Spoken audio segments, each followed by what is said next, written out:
Nossa videoaula aí a respeito de Carta aos Romanos, capítulo 1. Nós vamos abordar aí o tema idolatria dentro desse nosso módulo, onde nós estamos falando sobre heresiologia. Então, estamos estudando sobre as heresias, tá? E a Carta aos Romanos, capítulo 1, é uma carta muito interessante para que a gente possa estar falando a respeito da questão da idolatria, que ela, inclusive, é uma base, é uma ferramenta muito usada dentro daquelas pessoas que acabam produzindo heresias, seja uma heresia produzida por uma pessoa ou produzida por uma religião, tá? Então, eu aconselho que você que queira se aprofundar mais, pegue aí sempre o seu caderno, uma caneta, faça as suas anotações. Só lembrando que na aula anterior eu falei a respeito de Romanos capítulo 1 e falei de bases que uma igreja verdadeira, um servo de Deus, deve crer e deve também ter como base de fé genuína, fé ortodoxa na sua vida, tá? Então, só lembrando para você, existe as boas novas de Deus, tá em Romanos 1, verso 1. Existe aí a promessa de que Deus, por intermédio dos seus profetas no Antigo Testamento, prometeu a vinda do seu filho, e no caso, descendente, humanamente falando, de Davi. Verso 4 demonstrou com poder ser o Filho de Deus em espírito, então Jesus fez ali com poder toda a sua obra aqui terrena, foi separado e ressuscitado dentre os mortos. Separado é santificado. Então, Jesus é o ungido, é o Cristo, é o Machia, que significa o ungido, tá?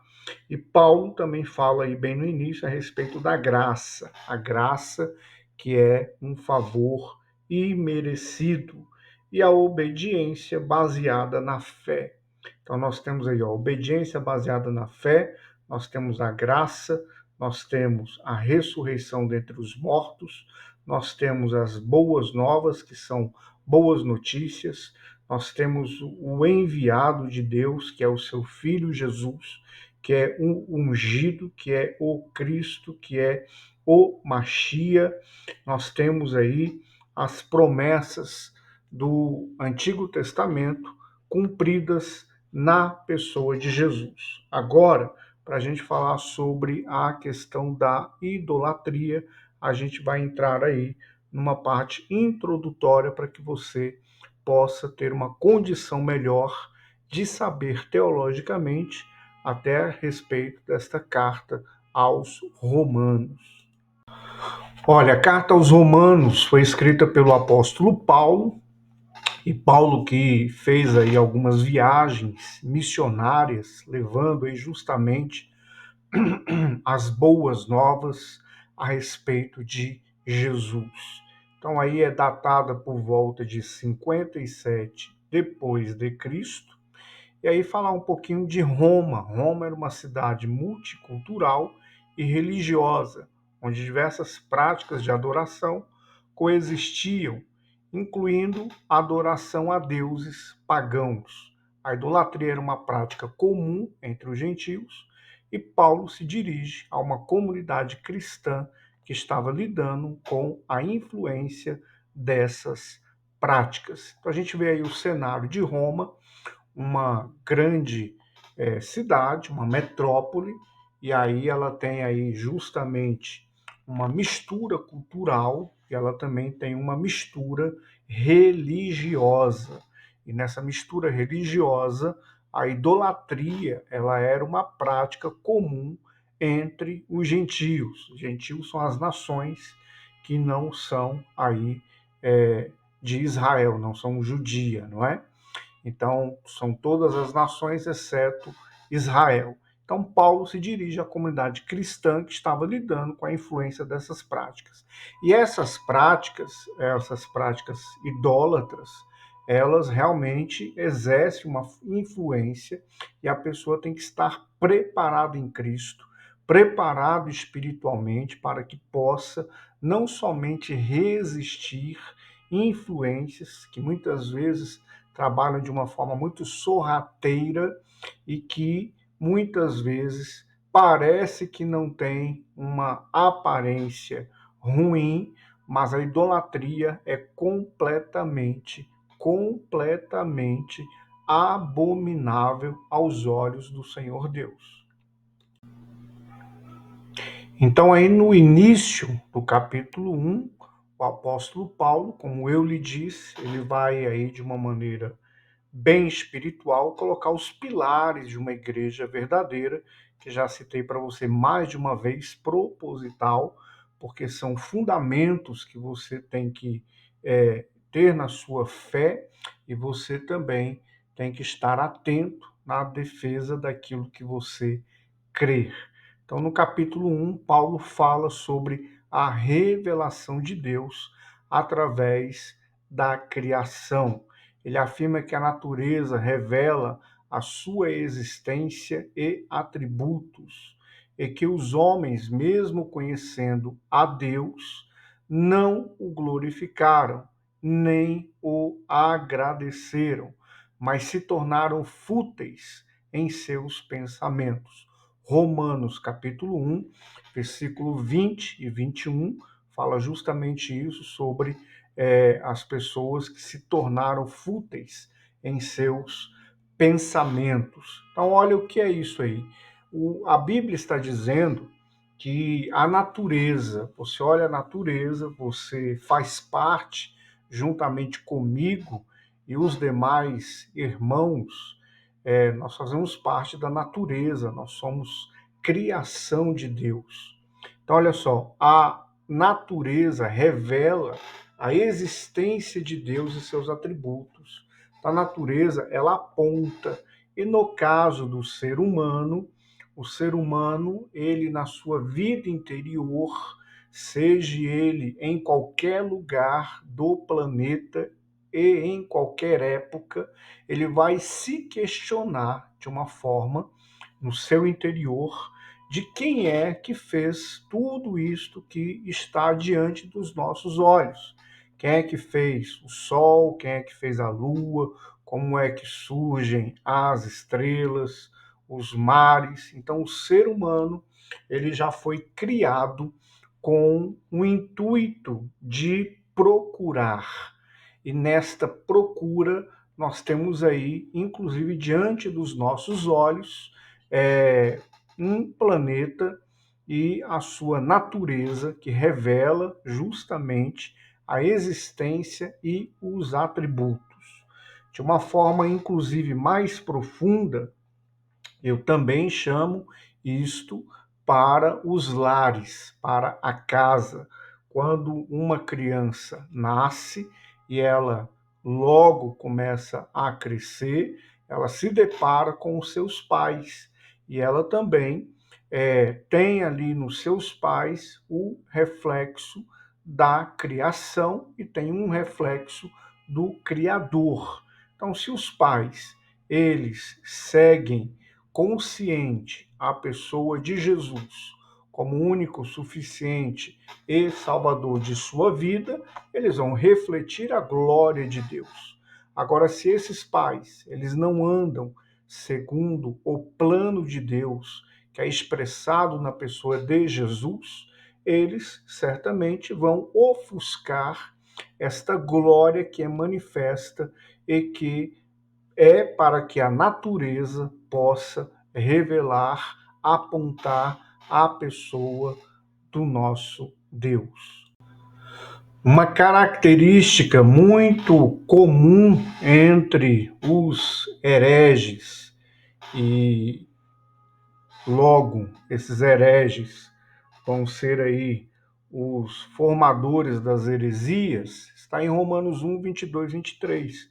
professando-se sábios, tornaram-se loucos e mudaram a glória do Deus incorruptível em semelhança da imagem do homem corruptível e de aves e de quadrúpedes e de répteis. Então, olha só, as heresias, elas são formadas quando saem justamente daquele padrão que eu lhe disse, que uma fé genuína, ortodoxa, ela tem que conter, que eu falei aí para você de Romanos capítulo 1, do verso 1 até o verso 5. Lhe dei aí alguns dados, alguns pontos que uma fé genuína, ela guarda. Agora, olha só, nós nos deparamos aqui com um assunto que não é da aula, mas que já tem 1 ou 2 vídeos meu que eu falo a respeito da glória de Deus, e é muito importante esse tema, por conta de que a glória de Deus, ele não divide a sua glória com ninguém. A glória pertence a ele. Porém, o ser humano, ele é muitas vezes tentado a ter uma glória, a ter um recebimento daquilo que, de uma forma mais resumida agora, estou apenas me detendo no nome glória, tá bom? Então, olha só, professando-se sábios, mudaram a glória do Deus incorruptível. O que seria mudar a glória de um Deus tão bom e poderoso? O que é mudar a glória dele? Que não sofre corrupção. Então, mudar esta glória significa que o homem, de uma maneira falsa, ele vai estar tomando essa glória para si e de maneiras que são múltiplas. E aqui o apóstolo, ele fala algumas delas, tá? Olha só, mudaram a glória do Deus incorruptível em semelhança da imagem do homem corruptível. Então o homem, ele muda, o herege, ele vai mudar, ele vai querer ofuscar a glória do Pai para trazer a glória aos homens, ou aos animais, ou alguma coisa. E daí vai surgir a idolatria. E essa idolatria, ela vai surgir de onde? Ela vai surgir de um ídolo, que vem aí da palavra grega eidolon, que significa imagem ou representação. Então, olha só, se é uma representação, não é? Vou me deter apenas à imagem, tá? A imagem já está muito citada no meio evangélico, no meio protestante. Mas a idolatria também é uma representação. E o que é que representa glória para muitos homens? Olha, representa a placa de uma igreja. Então, as igrejas que se intitulam que a salvação só vem por meio da filiação a determinada igreja, está errado. Então, está produzindo uma representação de glória, e a glória tem que ser dada a Deus. Líderes que se colocam aí como sendo um intermediário entre Deus e os homens, estão se colocando no lugar de Jesus. E a Bíblia diz que só há um mediador entre os homens e Deus. Então, se um líder, se uma pessoa se coloca como um representante, ele está puxando a glória para ele, seja qualquer um, e seja pequeno ou grande. Eu vejo muitos debates, e as pessoas muitas vezes nos debates, elas colocam e apontam sempre grandes denominações. E eu costumo até dizer o seguinte, que a idolatria, ela não está necessariamente no grande ou no pequeno. Está no coração que se dispôs a, muitas vezes, a ter essa honra tamanha de ser glorificado, tá? Então a gente tem aí a figura de uma imagem ou representação para esboçar, explicar de uma forma aí a respeito do que é o significado da palavra ídolo. E daí surge a questão da palavra idolatria, tá? Que vem da palavra latreia. Então, a soma de ídolo com latreia. Latreia significa adoração ou serviço.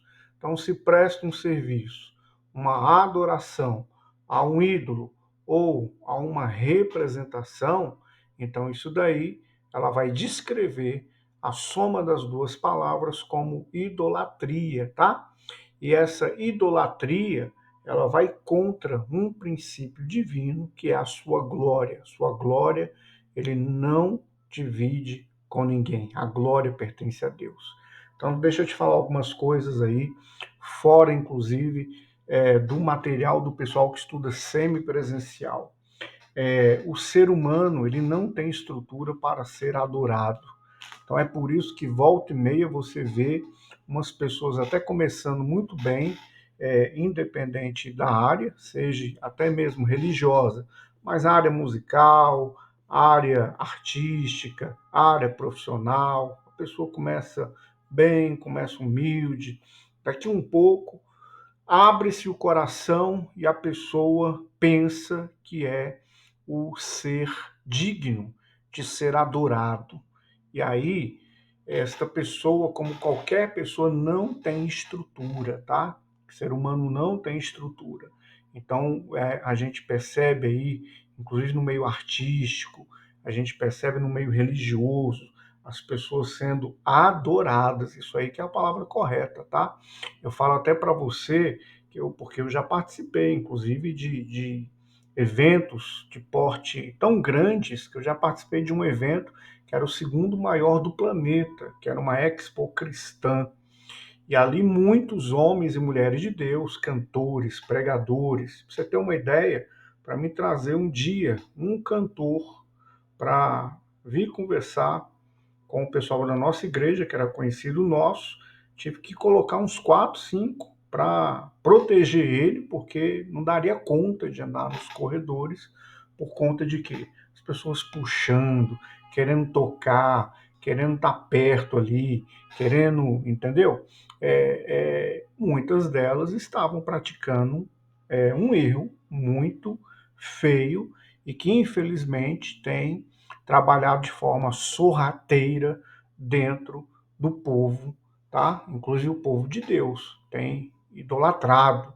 Eu já vi irmãos se degladiando por conta de que um defendia A e o outro defendia B. E o A e o B nem conhecia eles, mas estavam ali, ó, discutindo ferozmente. E as pessoas que são aí famosos nem conheciam esses irmãos. Eles estavam ali brigando. Então, a gente percebe que a idolatria, o ser humano, ele tem que ter uma alta vigilância para isso. Ele tem que estar vigilante o tempo todo, porque isso aí trabalha de uma forma sorrateira dentro de si. Então, para a gente fechar a aula, o ser humano não tem estrutura para ser adorado e o ser humano só deve adorar a Deus. E é por isso que você que está aí fazendo curso, você que está fazendo teologia, você que está estudando a palavra de Deus, você que é ou vai ser ministro, ministra do Senhor, você quando for cultuar, preste atenção, o culto é a Ele. Ele é a estrela da igreja. Ele é o principal da igreja. Eu, inclusive, costumo usar dois nomes. Existe o culto e existe a reunião. Reunião, muitas vezes, Jesus não está sendo nem falado. Muitas vezes só numa pregação e talvez uma pregação rápida. Ou às vezes uma pregação cheia aí de heresias. E essas heresias vão estar principalmente pautadas na fuga daquilo que eu falei no início da carta aos Romanos, que eu falei no início desse vídeo e no vídeo anterior, tá? Jesus é o plano de Deus. Jesus é a forma que Deus escolheu de tornar o homem justo. E daí nasceu a graça, tá? Ninguém por mérito vai ser salvo. Ninguém por mérito é salvo. A salvação vem do Pai, vem de Deus.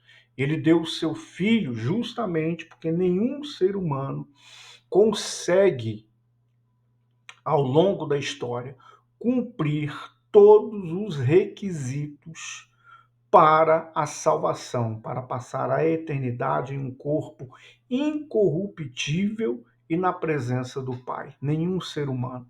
E é por isso que nesta mesma carta aos Romanos, o apóstolo Paulo vai dizer que todos pecaram e destituídos estão da glória de Deus. Olha, todos pecaram e todos ficaram afastados da glória de Deus. Olha a glória de Deus aparecendo de novo. Então, isso daí é justamente um dado que nós temos que estar atento. Você que está se preparando, inclusive, para o serviço da igreja, sempre coloque isso aí como alvo principal na sua vida ministerial. Eu vim para cultuar a Deus. Se eu vou dirigir um culto, eu tenho que dirigir um culto onde a glória tem que ser dele, então eu preciso apontar para ele, falar dele, preparar o ambiente para ele. Se eu vou pregar, eu tenho que pregar dentro daquilo que ele quer e eu vou apontar para ele porque a glória é dele. Fez tudo bem, tudo certo, te encheram de elogios, a glória continua sendo dele. A glória continua sendo dele, tá? Que você continue humilde, que você continue colocando Cristo como centro e que você continue colocando como um eterno aprendiz, porque senão a idolatria derruba seu coração, senão a falsa glória do homem humana obscurece o seu entendimento e tudo isso é arriscado. Amém? Deus te abençoe em nome de Jesus. Até a nossa próxima aula.